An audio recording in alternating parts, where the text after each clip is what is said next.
Welcome to Divine Honey Podcast. I'm your host, your friend, Tamika Johnson.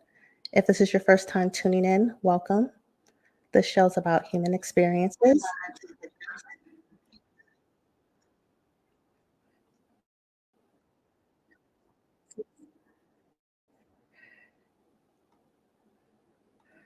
Sorry, yes, this show is about human experiences. Most importantly, our Divine Honey guest sharing stories about love, life, journey, and purpose. If you're watching live or on the replay, if you feel inspired, show some love in the chat. Questions and engagement are welcomed. Hello, friends and family. See the devil trying to play with me again. I had another mishap, but it's all good, and we are here live. I hope you guys had a good week. I also hope you guys enjoyed last week's video. Of course, I had the little malfunction last week and the little playback right now, but we're gonna keep it rolling.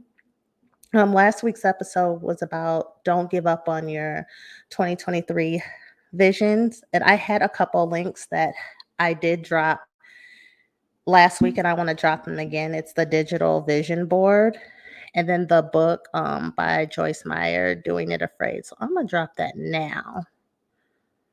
I'm going to drop that now. Give me 1 second. I'm going to put it in the comments right now.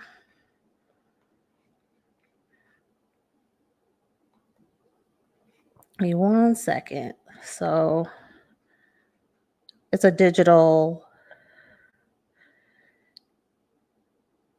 It's the digital board, vision board, and the book that I read last year, Do It Afraid. But anyways, I do want to give a little special shout out before I get started to my friend. Well, I call her B. Some of y'all know her as Angel, because really, if not really for her, I wouldn't have started really getting into stuff like this. In 2020, during the pandemic, we decided to create a Facebook group called Diva VIP. And we also created a blog called One Awesome Blog, and I'll drop that later. If it is a women empowerment group, so Facebook Diva VIP. She's very talented, entrepreneur, the hardest working woman ever. But tomorrow is her birthday, and I love her to pieces. So happy birthday, B! And I wish you all your success in this next chapter, because you're doing your thing. You're killing it. I also want to give a shout out to my friend Bridget. She's also a Divine Honey guest, past guest. I've been friends with her for 30. I'm at the age now where you're friends. A lot of us are at the age now where we've had friends for 30 years. So it's very interesting to have someone to know the full context of you, your past, your present, and to really kind of minister into you and say some things to you that you need to hear. I think we were talking about in the last podcast, there's a time to be still and there's a time to move and there's a time to really grow. And I think I'm in the season is God is saying, you really need to grow in this area. And now there's no baby stepping. So it's nice to have that person in your life that can really um, tell you about yourself in love. And sometimes you just need to hear it straight up, no chaser. So I just wanted to say thank you to Bridget for those conversations this week, because she has her own things going on, but she took time out for me. So, on to what the podcast is about today. So, I was thinking about topics and things that just having conversations with people, things we struggle with. So, I'm texting my brother and I said, what do you think about the concept of it's simple, releasing control?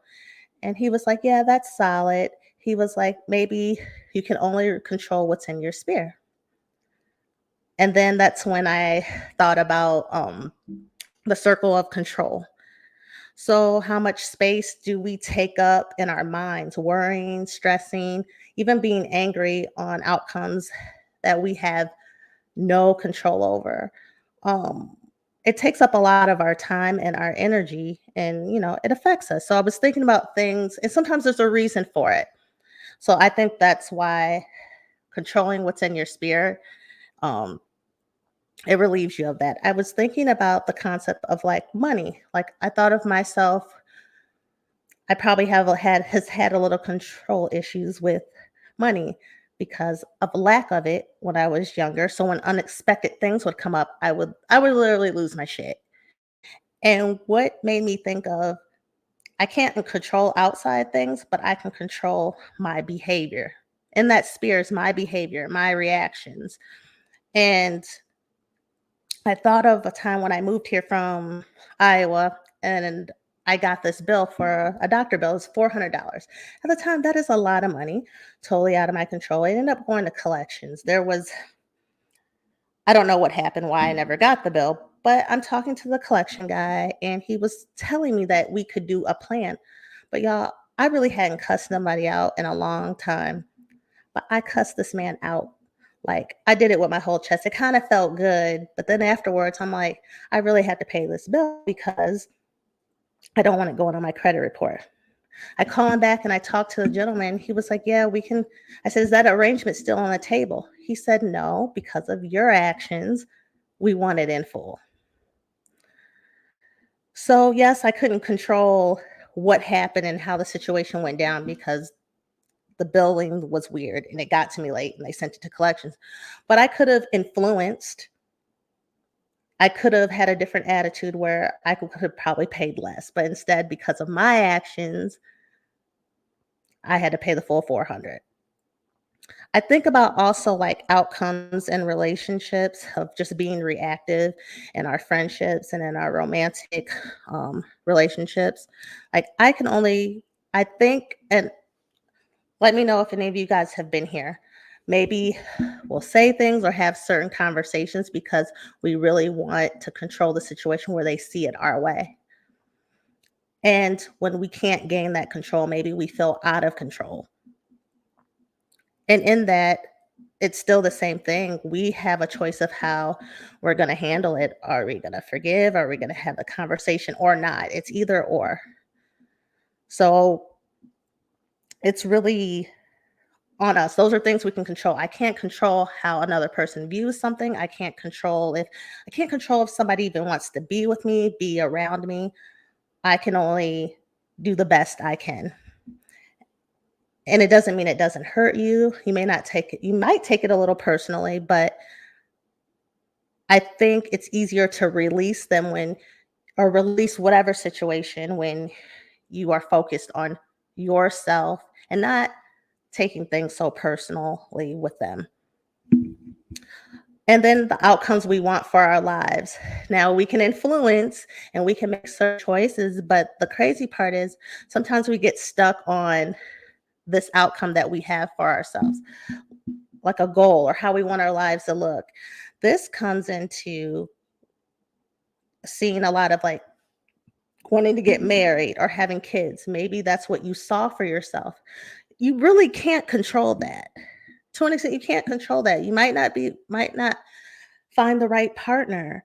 You may not be ready. There may be a lot of things, but you can still want those things. What you can control is, well, what areas do I need to grow in to be ready for a partner? Or what do I need to work on? Do I need to take time to myself? Do I need to show more appreciation for the things that I have? The outcome could be a guy or a girl that you never thought that you would be into. Your life could go a different way. You may not have biological children. You might have adopted children. You might have godchildren. But what we can do in the meantime is what we can control is you want to live a good life, doing good things, learning about yourself, doing things that you're interested in. Those are the things you can focus on. And you can focus on your personal healing and growth. We don't chase, we attract, right? I'm saying this even for myself. Um, there are things that are really super far as for not being in our control. The thing I think about the most is like the pandemic. I've gone back to that a couple times because we're like some years away from it, and we kind of act like nothing has happened, but we had no control. in the pandemic. We had no control. Everything was shut down. There weren't certain foods on the shelves. We didn't know what was going to happen. We didn't know what this disease was going to do.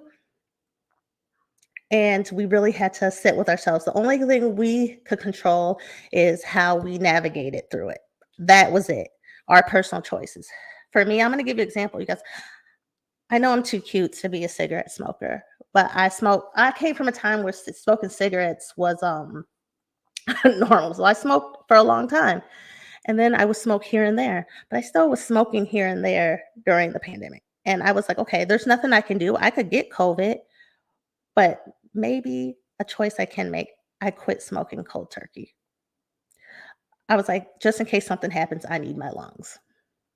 So I think being in the situation of the pandemic, some of us were able to we had no choice but to make personal choices. But then it was probably hard for some.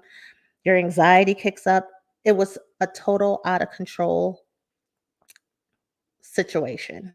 So I think that's a great example of not having control, something we don't have control over. Hey, Shay Woods. Let me read your comment, girl.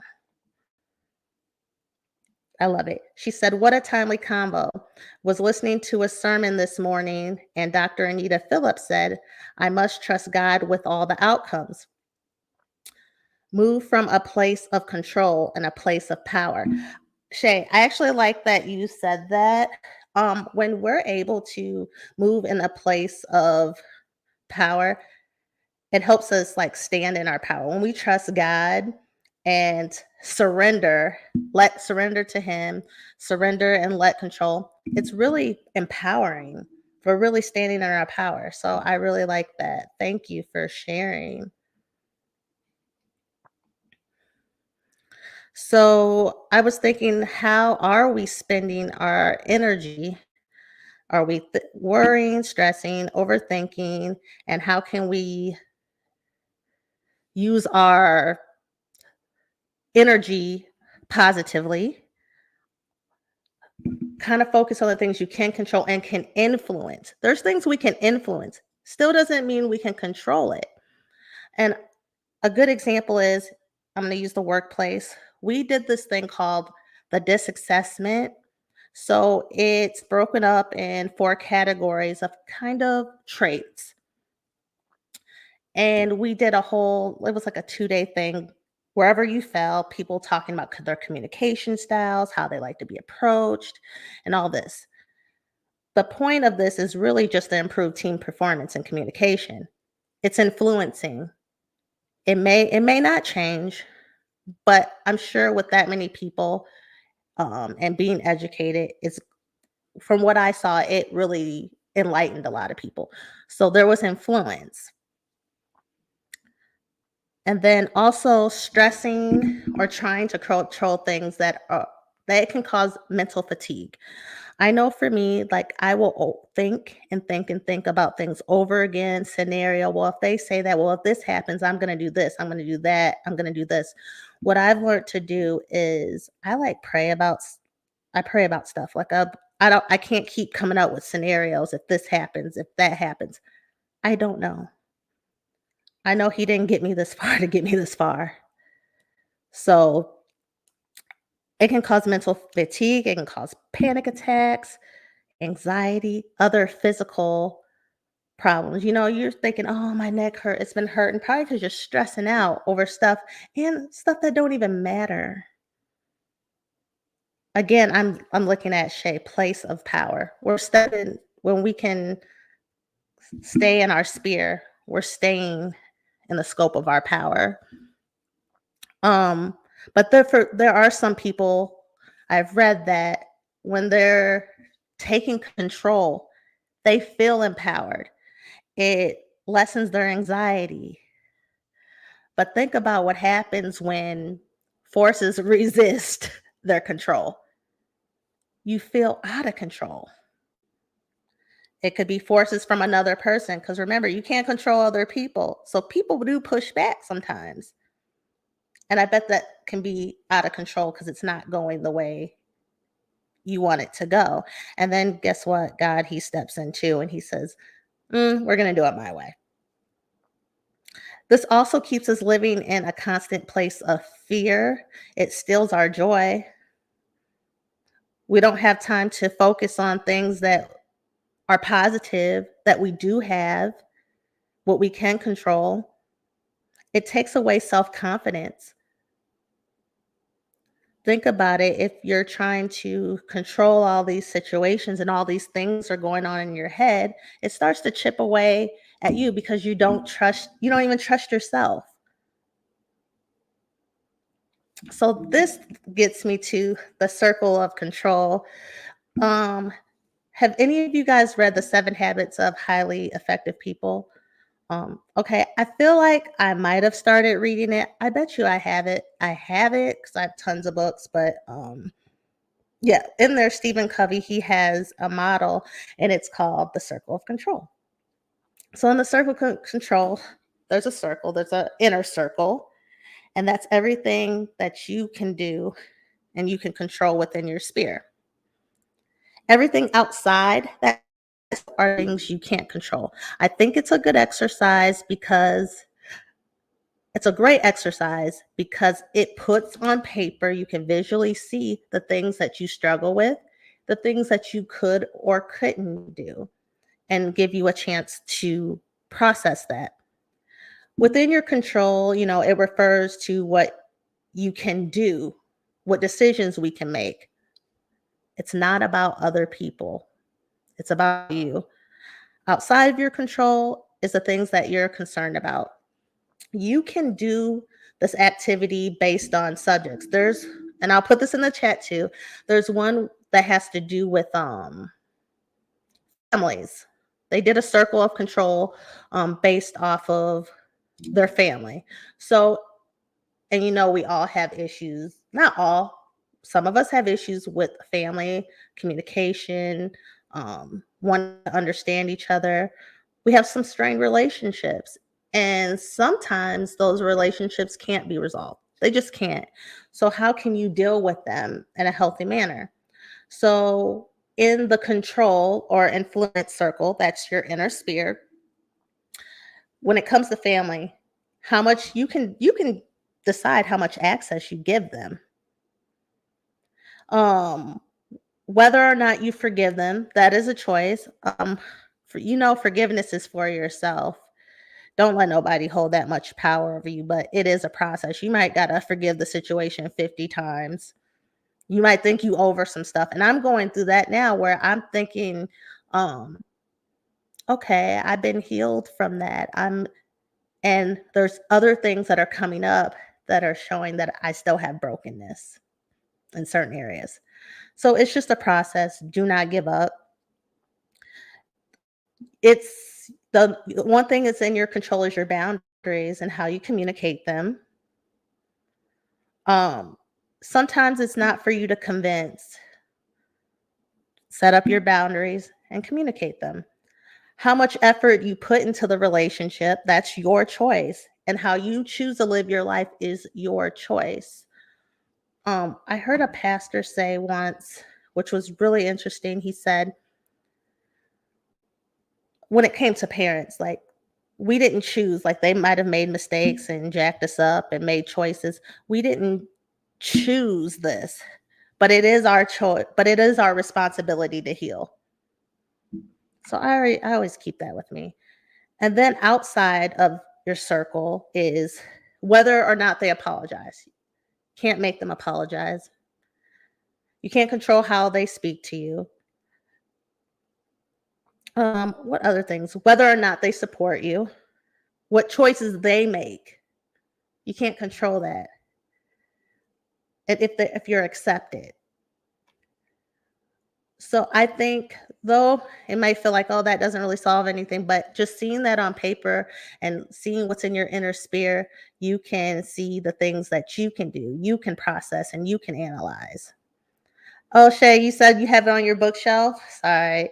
I'm gonna actually look because I'm sure I have it on my bookshelf. I feel like I've read it, or maybe I've just heard of it a lot. So we'll see if I can't even really barely remember.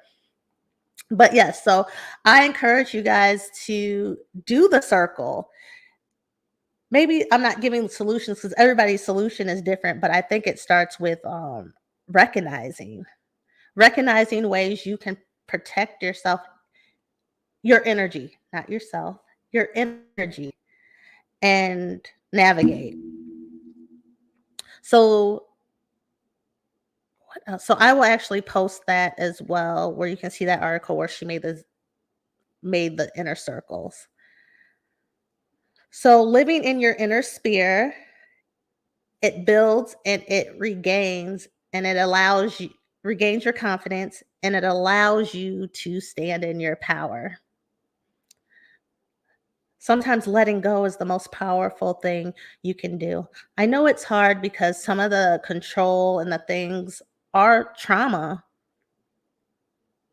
and those are things, it takes time to work on, but the first step is awareness and acknowledging them and try to kind of stay away from being reactive. It is hard. Y'all, I am reactive. I used to look how sweet I am. I did used to cuss folks out. And I was telling the story of when I was a teenager, I would like cuss folks out. Well, if I'm being transparent and I'm going to, my mom was is a drug addict.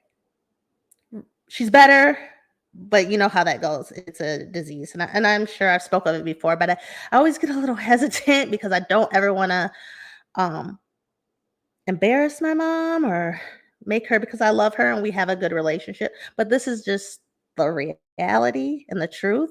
So when I was younger, because it was so out of control, there was a certain period between 15 and 17, specifically, everything was out of control. It was a bad time. So I had no control. So yes, I was cussing folks out, telling them to get out of my face. I was cussing adults out because all the adults around me were on drugs and it was not safe for me. So I had to be mean. I am a nice person, but the survival kicked in. That was the way for me to gain control. And then I had to like slowly break that habit. But I was still mean a little bit for a long time um, out of hurt. So, oh, there's my brother. She'll be all right. She will be okay. And you know what? Maybe one day I don't know if she would be ever comfortable, but maybe me and her can talk. Um, we talk privately, but I don't know if she would ever want to come on here. But I think she could help a lot of people. My mom's a nice lady, and I love her, and we've come a long ways. But yes. So, what else did I want to ask you guys about? So, what are ways that you stay in your sphere? If you guys can just drop a couple comments about that. The way I'll give an example of how I stay in my sphere or stay in my inner circle. And I am actually going to do the worksheet. I mean, you don't need a worksheet. You just draw two circles. What you can control on the inside and what you can't on the out. I would say, you guys, okay, my brother just said minding my business. Minding my business is what my wait, hold on. I'm on Shay's. I have two comments. Hold on. Minding my business, my brother said. Okay. Okay, thanks, Tim. And then Shay said, morning routine and finding time for my stillness. Yes. I want to speak to both of those. As for some, I gotta be better at that. I don't be minding my business sometime. You want everyone to do well. Even I want to do well. So you're always giving your opinions and your thoughts. Um, I think there's a time I'm learning for me, there's a time and a place. And I will be really blunt. Sometimes I just need to shut the fuck up. Like is this something I really need to be speaking on? So those are the things I can control. Having knowing when I'm the messenger and when I'm not the messenger, and not being reactive. Actually, I fail sometimes, so there's that. I like the morning routine and finding stillness. I like that because I'm not sure how jumping out of bed and just starting work and your day, every time I do that, my day like goes to shit and I can't recenter or reground or be like, you know what? But when I do my morning routines, my journal, my praying, even asking God, I today is the day the Lord has made, I will rejoice and be glad in it. So yes, I like that. So let me know, you guys, if any of there was something else I wanted to add to this. Something else. I looked up the word surrender, and it's like it sounds. This is probably why people don't like the word outside the context. Like people, us who go to church, we know what surrendering, and we hear the word surrender. But if you just look up the definition, it's like surrendering. It just doesn't sound like right. Like surrendering, giving yourself to authority, giving up, giving up. Um, a lot of ways to deal with control is surrender. It's not giving up, it's letting go and giving it to God. And can I say something? It's uncomfortable. Change is uncomfortable. You are going to be uncomfortable. There's going to be time where, oh, I can't, I got to let it go. I can't touch it. I can't fix it. It's not for me to fix. It's not for me to convince. It's not, and it's going to be uncomfortable, like physically uncomfortable. You're going to have to ride it out. It's like being on a diet and you hungry. It gets better after time. After a while, you'll be less hungry. You'll be less hungry. You know, another thing I think about when surrendering, have you guys seen the movie Best Man Holiday? It's not like the best sequel, like one of the best sequels they ever made to something. Okay. And then the series they did after it, so good. But surrendering, yes. In the movie, when his wife dies, Morris Chestnut, his character, when his wife dies, when he's standing at the gravesite, his hands are just balled up so tight. That's what it feels like when you're just trying to hold on. But he just couldn't even he had to let go. He had to surrender. And he dropped his hands and he fell. He surrendered. He had to let it go. The situation was not in his control. So I always think about that. It is very uncomfortable. And then Shay wrote, "Hey girl. Hey Shay, I miss you though." Shay's one of my good friends. She moved away, but hope to see her soon. She said, "Facts, surrendering is scary. It's the unknown. It is the unknown." Why are we taught that the unknown is so scary? Where does that even come from? For some people, the unknown is adventurous. I'm trying to look at it that way. As I've gotten older, it's kind of like you get kind of tired of fighting and this. So you find yourself a lot of times, all right, wave the white flag. But it's scary. The unknown is scary. It's the same as so yes, surrendering is a big thing. That's what I kind of wanted to leave off with. And I hope you guys do this activity and then you'll be able to kind of recognize maybe in that you recognize what you're not doing and what you could do instead. So kind of just seeing your choices on paper. Oh my gosh, I love you guys. Thank you for tuning in. Y'all know it's Sunday. It's the first of the month. I know y'all paid rent today. I know you chilling with your families, but you took the time to watch this and everyone on the replay that's going to watch. I feel so happy and blessed. Oh, I like this. What Shay said. It all goes back to that false sense of control. Right. It's a false sense of control. But with that once I think about part of that too, that false sense of control, and we don't even trust ourselves. that entrust the decisions that we're making of what we can control to move forward. So, yes, it all goes back to that false sense of control because there's a lot of things we can't control, right? So, if you guys enjoyed this conversation and if you enjoyed this conversation, hit that notification button. You guys share this with people.